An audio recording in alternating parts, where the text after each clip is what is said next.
முதலமைச்சர் நாற்காலி எடப்பாடியுடைய பக்கத்தில் இருக்கிறது. அமர்வதுதான் பாக்கி. வெற்றி நம்முடைய இலக்கை நோக்கி வந்து கொண்டிருக்கிறது. நாம் வெற்றியுடைய இலக்கை நோக்கி சென்று கொண்டிருக்கின்றோம்.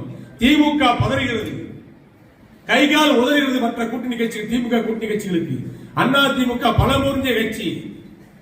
இது போன்ற ஒரு பூத் கமிட்டி எந்த கட்சியும் இதுவரை தமிழ்நாட்டில் நடத்தியதாக வரலாறு கிடையாது. அதற்கான தருணம் வந்து கொண்டிருக்கிறது. அடுத்த மாதம், அடுத்த ஆண்டு மே ஜூன் 10ஆம் தேதி எல்லாம் ஒரு அமைச்சரவை கூட்டம் எடப்பாடியார் தலைமையில் அமைந்திருக்கும். மே 5ஆம் தேதி அமைச்சராக முதலமைச்சராக எடப்பாடியார் பொறுப்பேற்றிருப்பார். 10ஆம் தேதி ஜூன் 10ஆம் தேதி எல்லாம் ஒரு மாதம் தாண்டி இருப்போம். எடப்பாடியார் முதலமைச்சராக அதிமுகவை அரியணை ஏற்றி முதலமைச்சராக பொறுப்பேற்கின்ற காலம் அந்த காலம் வந்து கொண்டிருக்கிறது. அதற்கு துணையாக, தூணாக, பலமாக, எனக்கு இணையாக உழைக்கக்கூடியவர்கள் இங்கே இருக்கக்கூடிய கட்சியுடைய நிர்வாகிகள். உங்கள் ஒவ்வொருத்தருக்கு தனித்தனியாக சொல்வதாக எண்ணிக்கொள்ளுங்கள். கட்சிக்காக உழைப்பவர்கள் யாராக இருந்தால் நிச்சயமாக அவர்கள் கழகத்தால் எங்களால் பாதுகாக்கப்படுவார்கள். அவர்கள் வளர்ந்த இடத்துக்கு, வளர்ச்சியான இடத்துக்கு, உயர்ந்த இடத்துக்கு செல்வதற்கு நாங்கள் துணை இருப்போம். நான் துணை இருப்பேன். பல பதவிகள் உண்டு. பச்சை மயிலை கையெழுத்து போடுவதற்கு 1 லட்சம் தொண்டர்களை தயார்படுத்தி பதவியில் அமர்த்திய தலைவி புரட்சி தலைவி அம்மா அவர்கள். அதற்கு பிறகு 2017 அதே 1 லட்சம் தொண்டர்களை பச்சை மயில் பேராவலை கையெழுத்து போட வைத்தவர் நம்முடைய பொதுச் செயலாளர், பச்சை தமிழர், புரட்சி தமிழர் எடப்பாடியார். முறையாக நடத்தி வெற்றி உண்ட ஆட்சி அதிமுக ஆட்சி, வெற்றி உண்ட தலைவர் எடப்பாடியார். உண்டா இல்லையா? அதிமுக உழைக்கின்றவர்கள் யாரும் அந்த ஊரின் மரியாதைக்குரியவர்களாகத்தான் இருப்பார்கள், உயர்வார்கள், வாழ்வார்கள். இது கடந்த கால வரலாறு. ஆக நம்பிக்கையோடு பணியாற்றுங்கள். நாம் நம்மை எதிர்த்து இருப்பதற்கு களத்தில் எவரும் இல்லை, யாரும் இல்லை. கண்டு கண்டிய தூரம் எதிரிகளை தெரியவில்லை என்ற எண்ணத்தோடு நீங்கள் தயாராக இருங்கள். நம்ம எதிர்ப்பதற்கெல்லாம் திமுக அங்கு யாருக்கும் தைரியம் கிடையாது, எதிர்க்கின்ற துணிச்சலும் கிடையாது. மக்கள் நம் பக்கம் இருக்கிறார்கள், நம் பின்னால் மக்கள் இருக்கிறார்கள். மக்களுக்கு முன்னால் அணிவகுத்து நாம் இருக்கின்றோம். 8 கோடி தமிழ் சமுதாயம் இன்றைக்கு எடப்பாடியாரை நம்புகிறது. 8 கோடி தமிழ் சமுதாயம் இன்றைக்கு எடப்பாடியுடைய ஆட்சி வர வேண்டும் என்று எண்ணுகிறது. தமிழ்நாட்டில் மட்டுமல்ல, உலகமெங்கும் வாழ்கின்ற அயலக தமிழர்கள், உலகமெங்கும் வாழ்கின்ற அயலக தமிழர்களும் தமிழ்நாட்டிலே எடப்பாடி ஆட்சி வர வேண்டும் என்று எண்ணக்கூடிய அளவுக்கு எடப்பாடியுடைய ஆட்சி சிறப்பான ஆட்சி, செம்மையான ஆட்சி, வலுவான ஆட்சி, வல்லமையான ஆட்சி, தெளிவான ஆட்சி, தெம்பான ஆட்சி. அதுதான் அம்மாவுடைய ஆட்சி, எடப்பாடியுடைய ஆட்சி. இப்படிப்பட்ட பெரும் புகழுக்கு சொந்தக்காரன் எடப்பாடியார் தன்னம்பிக்கையோடு இருக்கிறார், தன்மானத்தோடு வாழ்கிறார், அற்புதமான கூட்டணி அமைக்கிறார், வெற்றியின் இலக்கை நோக்கி செல்கிறார். நம்மளை எல்லாம் நம்பி அற்புதமான கூட்டணி அமைக்கிறார். சில பேர் வெளியே இருந்து பேசுவார்கள், அவர் வரலாமா, இவர் வரலாமா, மதவாதம் வரலாமா, இனவாதம் வரலாமா. எங்க இடத்துல அறிவுரை சொல்வதற்கெல்லாம் உங்களுக்கு யோக்கியதே கிடையாது. அதிமுக காரர்களுக்கு அறிவு உண்டு, ஆற்றல் உண்டு, திறமை உண்டு, தெம்பு உண்டு. எடப்பாடியாருக்கு அத்தனையும் மொத்தமாக உண்டு. எடப்பாடியார் இருக்கின்ற இடத்திலே மதவாதம் இருக்காது. மதவாதம் துளிர்விட்டால் அங்கே எடப்பாடி இருக்க மாட்டார். எடப்பாடியார் ஜனநாயகத்தின் மீது நம்பிக்கை கொண்ட தலைவன். சிறுபான்மை மக்களையும் பெரும்பான்மை மக்களையும் போட்டுகின்ற அரவணைத்து செல்லக்கூடிய ஒரு பக்குவமிக்க தலைவன் எங்களால் எடப்பாடியார், இந்த எடப்பாடியார். ஆகவே பூதத்தை சொல்ல வேண்டாம், வகுப்புவாதம், மதவாதம் சொல்லி எல்லாம் எங்களிடத்திலிருந்து சிறுபான்மை மக்களை பிரிக்கலாம் என்று திட்டமிட வேண்டாம். எங்களுக்கு நல்லதை சொல்வதைப் போல எங்களுக்கு கெடுதல் செய்வதற்கு திட்டமிடுகிறார்கள் ஒரு சில பேர், திமுக கூட்டணி கட்சியை சேர்ந்தவர்கள். உங்களுடைய வேஷம் எல்லாம் இங்கே நடக்காது. அற்புதமான கூட்டணி, அருமையான கூட்டணி, தெளிவான கூட்டணியை எடப்பாடி அமைந்திருக்கிறார். மத்தியுடைய பிஜேபி சேர்ந்தவர்கள் கூட்டணி ஆட்சி என்று சொல்கிறார்கள். எங்கே சொன்னார்கள்? யார் சொன்னார்? தமிழ்நாட்டில் எடப்பாடியார் ஆட்சி, அதிமுக கூட்டணி ஆட்சி என்று சொன்னார்கள். அதிமுக கூட்டணி ஆட்சிக்கு வரும். இதுதான் அர்த்தமே ஒழிய அதிமுக தலைவர் எடப்பாடியார் தலைமையில் அம்மாவுடைய ஆட்சி தான் தமிழ்நாட்டில் வரும்.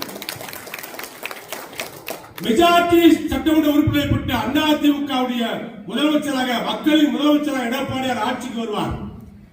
எல்லா சமுதாய மக்களையும் தமிழ்நாட்டில் எடப்பாடியார் தாண்டி இங்கே எந்த வாதத்துக்கும் இடம் இருக்காது. நீங்கள் தைரியமாக சிறுபான்மை மக்களிடத்தில் சொல்லுங்கள், இஸ்லாம் மக்களிடத்தில் சொல்லுங்கள், கிறிஸ்துவ மக்களிடத்தில் சொல்லுங்கள். பெரும்பாலும் மக்களிடத்தில் சொல்லுங்கள். ஆன்மீகத்தினுடைய அடையாளமாக இருக்கக்கூடிய கட்சியே அதிமுக தான். அது இஸ்லாத்தாக இருந்தாலும் இஸ்லாத்தாக இருந்தாலும் கிறிஸ்துவமாக இருந்தாலும் இந்துவாக இருந்தாலும் ஆன்மீகத்தின் அடையாளமாக இருக்கக்கூடிய ஒரே கட்சி அதிமுக, ஒரே தலைவன் எடப்பாடியார். ஆகவே எதை சொல்லியும் அதிமுக மக்களுக்கு பிரிக்க முடியாது. எடப்பாடியாரை யாரை சொல்லியும் கூட்டணி எடப்பாடியை தூண்டிவிட்டு முடக்க முடியாது. அதிமுகவுடைய தலைமையில் அமைகின்ற கூட்டணி வெற்றி கூட்டணி. இதுதான் நாடாளுமன்ற கூட்டணி. தொடர்ந்து 100 ஆண்டுகள் அதிமுக ஆளுமன்ற சட்டமன்றத்தில் வீர முழக்கமிட்டு மறைந்து போனாரே எங்கள் தலைவி, விருது மேலான தலைவி புரட்சித் தலைவி அம்மா அவர்கள். அந்த தாயினுடைய வார்த்தை வீண்போகாது. எடப்பாடியார் வாயிலாக அந்த வார்த்தை கட்டளைகளாக நிறைவேற்றப்படும். பிரபாகரன் ஈழத்தலைவர், பிரபாகரனுக்கு ஒப்பான வீரத்தை பெற்றவர் எங்கள் எடப்பாடியார். அதற்காக அமைதியின் உருவமாக திகழக்கூடிய எடப்பாடியார்.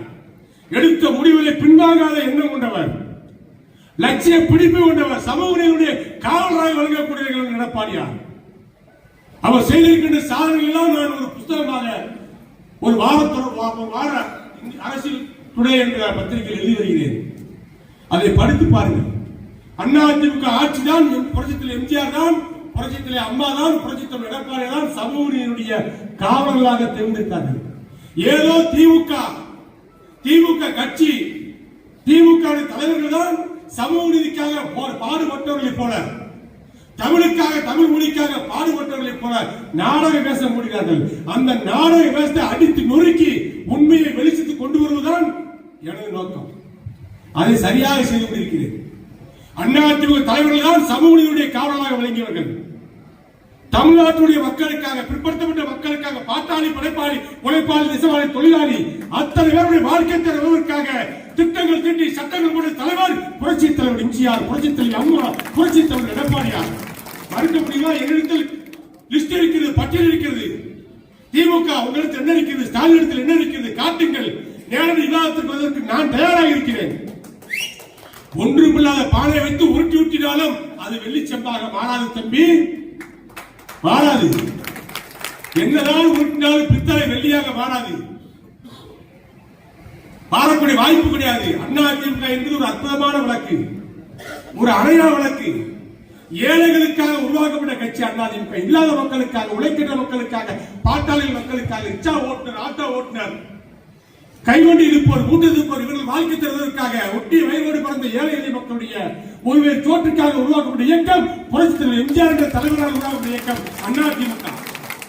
அந்த எண்ணத்தோடு நாம் செயல்படுவோம். ஏழை எளிய மக்கள் எல்லாம் என் பிள்ளைகள், இல்லாத மக்கள் எல்லாம் என்னுடைய பிள்ளைகள் என்று சொல்லி வாழ்ந்து வந்தாரே புரட்சித் தலைவி அம்மாவுடைய ஆரம்பித்த கட்சி அதிமுக, வளர்த்த கட்சி அதிமுக. எல்லோரையும் தன் தம்பியோடு சொல்லக்கூடிய எடப்பாடியார் வளர்த்துக் கொடுக்கிற கட்சி அதிமுக.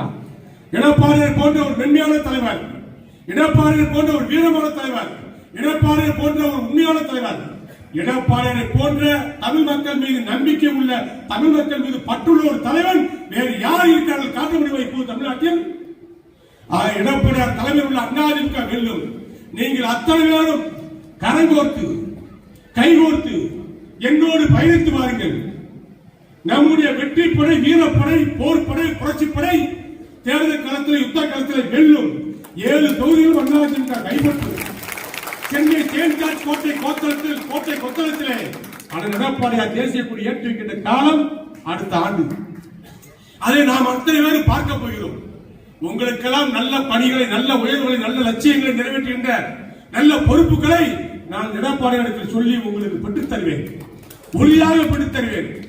என்னை வளர்த்தது, என்னை ஆளாக்கியது, தமிழ்நாட்டு மக்களிடத்தில், சிவாஜி மக்களிடத்தில் என்னை அறிவுப்படுத்தியது இந்த இயக்கம், அனைத்து அண்ணாதிராவிட இயக்கம். இந்த இயக்கம் வாழ்வதற்காக, உயர்வதற்காக எந்த தியாகத்தை செய்வதற்கு நாம் தயாராக இருக்க வேண்டும். ஒவ்வொருவருக்கும் அவரவர்கள் தகுதிக்கேற்ப பொறுப்புகள், பதவிகள் நிச்சயமா வந்து சேரும். எத்தனை மாவட்டத்தில் எத்தனையோ பதவிகள் இருக்கிறது. அத்தனை பதவிகளுக்கும் என் கைப்பட கையொப்பமிட்டு சிவா செய்திருக்கின்றேன். 10 ஆண்டுகள் நான் ஒவ்வொருத்தரையும் பதவி வைத்திருக்கின்றேன். அதே 10 ஆண்டுகளுக்கு மேல் 100 ஆண்டுகள் நாம் வாழக்கூடிய அளவுக்கும், நமக்கு பின்னால் ஒரு சந்ததிகள் வாழக்கூடிய அளவுக்கு அதிமுக நிர்வாகிகள் தமிழ்நாட்டில் பல்வேறு பொறுப்புகளுக்கு வரக்கூடிய அளவுக்கு நம்முடைய பணி இருக்கும். அதற்கு தேவை நம்முடைய உழைப்பு, நம்முடைய வெற்றி. எடப்பாடியார் நம்மிடத்தில் வேற ஒன்றும் கேட்கவில்லை. உங்களுடைய வேர்வையை தாருங்கள், உங்கள் பகுதியுடைய அதிமுக வெற்றிக்காக உழையுங்கள், வெற்றியை எனக்கு தாருங்கள், நல்லதை உங்களுக்கு நான் தருகிறேன் என்று சொல்கிறார். நாம் அதை தருவோம். எடப்பாடி ஆட்சி அமைக்க வேண்டும், அதற்காக நாம் அத்தனை பேரும் இணைந்து பாடுபட வேண்டும் என்று இந்த பூத் கமிட்டி நிர்வாகிகள் கூட்டத்திலே உங்கள் அத்தனை பேரையும் சந்தித்து ஒவ்வொரு இடத்திலும் போன் போட்டு நான் சொல்வதை விட அத்தனை பேரையும் நேரிலே சந்தித்து ஒரு அறுசுவை அசை உணவோடு அத்தனை பேரும் ஒரு 3 மணி நேரம் உட்கார்ந்து பேசி ஒரு அற்புதமான ஒரு கலந்துரையாடல் செய்து நாம் சேர்ந்து பேசி பிரிந்து சென்று கட்சி பணியாற்றினால் வெற்றியுடைய இலக்கு இலவாக இருப்பதற்காகத்தான் இரவோடு இரவாக உங்களை சந்திக்கின்ற நிகழ்ச்சியை நான் ஏற்பாடு செய்தேன். வந்திருக்கின்ற அத்தனை பேர்களுக்கும் நன்றியை சொல்லி வணக்கத்தை சொல்லி வாழ்த்துக்களை சொல்லி வெற்றி நமது. அடுத்த ஆண்டு அதிமுக கோட்டையில் இருக்கும். நீங்கள் அத்தனை பேரும் எடப்பாடி பார்க்க கோட்டைக்கு வருவீர்கள். உங்களை அழைத்து செல்கின்ற பணியை நான் செய்வேன். நீங்கள் நிச்சயமாக உழைங்கள். மக்கள் அதிமுக வாக்களிக்க தயாராக இருக்கிறார்கள். அதை நாம் மொத்தமாக அல்ல வேண்டும். அதற்கு தேவை நம்முடைய பணி. எனக்கு கட்சி என்ன செய்தது என்று கேட்பதை விட நீ இந்த இயக்கத்துக்கு என்ன செய்தாய் என்று எண்ணி பார்த்தால் வெற்றி நமது. நீ இயக்கத்திற்காக பாடுபடு. ஒரே ஒரு கருத்தை சொல்கிறேன், சொல்லக்கூடாது சொல்கிறேன். திமுக ஆட்சிக்கு வந்தவுடனே நான் பட்ட கஷ்டங்களில் பாதிதான் மற்றவர்களுக்கு தெரியும், மீதி வெளியே சொல்வதே கிடையாது. திமுக என்ற மிருகத்தை அடிச்சு நொறுக்கின்ற பணியை நாம் செய்ய வேண்டும். திமுக பல வழக்குகள் சிபிஐ வழக்கு போடுது, டெல்லி சுப்ரீம் கோர்ட்ல கேஸ் நடந்துட்டு நாளைக்கு வருது. தொடர்ந்து வழக்கு. பயந்து விட்டனா, ஒடுங்கி விட்டனா, ஓட போய் விட்டனா அல்லது சோரம் போய் விட்டனா? திமுக என்ற தீய சக்தியை நாட்டை விட்டு விரட்டு வரை கேட்காத பாராட்டி ஓட மாட்டார், ஓட மாட்டார். எடப்பாடி முதலமைச்சராக்கு வரை கடுமையான பணிகளை செய்வோம். எங்களை அரட்டி ஒடுக்கி மிரட்டி உருட்டி கட்சியை விட்டு வெளியேறுவோ அல்லது கட்சி பணிவிடாமல் செய்யவோ எண்ணினால் உங்கள் கனவெல்லாம் பகல் கனவாகும். உங்கள் எண்ணங்களை சுக்குநூறாக உடைத்து நொறுக்கி சல்லி செல்ல ஆக்குவதுதான் எங்களுடைய நோக்கம். வெற்றி எங்களுக்கு அருகில் இருக்கிறது. நீங்கள் விதைத்தால், நீங்கள் விதைப்பதைத்தான் நீங்கள் அறுக்க வேண்டியிருக்கும். கவனம் தேவை. அதிமுக தொண்டர்கள் சிங்கத்துக்கு நிகரானவர்கள், புலிக்கு நிகரானவர்கள். யாரிடத்தில் தேவையில்லாமல் பிரச்சனைக்கு போகப்படார்கள். எங்களிடத்தில் விளையாட்டு காட்டினால் அதனுடைய விளைவுகள் மோசமாக இருக்கும் என்பதை மாற்றுக் கட்சி சேர்ந்தவர்கள், திமுகவை சேர்ந்தவர்கள் உணர்ந்து கொள்ள வேண்டும். ஆட்சி அதிகாரம் என்ற திமிரிலே பல வேலைகளை செய்கிறீர்கள். சிறைச்சாலைக்கு கேட்டவர்களுக்கு அனுப்பிவிடலாமா? அதற்கு இடம் இருக்கிறதா என்று சிந்திக்கிறீர்கள். ஒரு காலம் உங்களால் முடியாது. என் பக்கத்தில் நேர்மை இருக்கிறது, நியாயம் இருக்கிறது, தர்மம் இருக்கிறது. கேட்டாத பாலாட்சி யாரையும் ஏமாற்றியதாக வரலாறு கிடையாது. புரட்சித்தலைவர் எம்ஜிஆர், புரட்சித்தலைவர் அம்மா, புரட்சித்தலைவர் எடப்பாடியை பண்பற்றி பிறருக்கு கொடுக்கின்ற குணம் உள்ளவன் நான். பிறகு அடித்து பிடிக்கி பிழைக்கின்ற எண்ணம் எனக்கு சிறிதளவு கிடையாது. எல்லா வழக்குகளை தொடுத்து உள்ளே பிடித்து போட்டால் விட்டு விடுவோமா? உங்களால் முடியுமா? நடக்குமா? உங்களுடைய எண்ணங்களை எல்லாம் அடிச்சு நொறுக்கி அதிமுக ஆட்சி கட்டில் ஏற்றி 7 தொகுதியை வெற்றி பெற செய்வதுதான் எங்களுடைய ஒரே நோக்கம் என்று சொல்லி நம்முடைய அத்தனை பேர் நிர்வாகிகள் வந்திருக்கிறீர்கள். அத்தனை பேர்களுக்கு நான் ஒன்று சொல்கிறேன். தயவு செய்து, காலம் சுருங்கி விட்டது. இது June, March, April, May, June, July, August, September, October, November, December 6 மாதம் தான். அதுக்கப்புறம் தேர்தல் அறிவிச்சுறாங்க. ஏப்ரல் தேர்தல், மே 5 பதவியேற்பு, மே 10 2 அமைச்சர் கூட்டம் நடந்துட்டு அதிமுக ஆட்சி நீங்க நடக்கின்ற அட்டுழியங்களை பார்க்கிறோம். திமுக செய்கிற அட்டுழியங்களை பார்க்கிறோம். நாம் அவர்கள் நினைக்கிறார்கள், அவர்கள் வீடியோ வெளிச்சத்தை பார்த்து விடியல் என்று சொல்கிறார்கள். வீடியோ வெளிச்சத்தை பார்த்துதான் இன்றைக்கு ஸ்டாலின் விடியல் என்று சொல்கிறார். அதிமுக தொண்டன், தமிழ்நாட்டு மக்கள் விடியல் எங்கே சேர்த்தால் ₹1 ஒருவேளை சோறு நிம்மதியாக என்றைக்கு தமிழ்நாட்டு மக்கள் சாப்பிடுகிறார்களோ அன்றைக்கு தான் தமிழ்நாட்டுக்கு விடியல் என்று சொன்னவர் புரட்சித்தலைவர் எம்ஜிஆர், புரட்சித்தலைவர் அம்மா, புரட்சித்தலைவர் எடப்பாடி. அதைத்தான் நாம் செய்ய வேண்டும். 3 வேளை உணவு ஏழைகளுக்கு கிடைக்க வேண்டும். மானம் காக்க சரியான உடை வேண்டும். நல்ல வேலைக்கு தகுந்த கூலி வேண்டும். இதை அத்தனையும் கிடைப்பதற்கு பாடுபடக்கூடிய இயக்கம் பாட்டாளிகளுடைய கட்சி அதிமுக தான். இந்த அதிமுக ஆட்சி அமைத்ததற்கு நீங்கள் பாடுபடுங்கள். ஒவ்வொருத்தருடைய வீட்டுடைய சகோதரனாக, உங்கள் வீட்டு பிள்ளையாக, உங்களின் மூத்த சகோதரனாக இருந்து உங்களுக்கு தேவையான பணிகளை, நிச்சயமாக உயர்வுகளை நான் செய்து முடிப்பேன் என்ற உறுதியை சொல்லி பூத் கமிட்டி அமைத்திருக்கின்ற பட்டியலை மட்டும் சுருக்கமாக படித்து விடுகிறேன். அதுபடி ஒற்றுமையாக இருந்து பணியாற்றுங்கள். ஏதாவது இருந்த இடத்தில் போரில் தொடர்பு கொள்ளுங்கள். நிச்சயமாக எதிர்காலம் பிரகாசமாக இருக்கிறது. வெற்றி நமதே என்று சொல்லி நன்றி கூறி விடைபெறுகின்றேன். மறக்காம சர்ப்ரைஸ் பண்ணுங்க. தேங்க்யூ.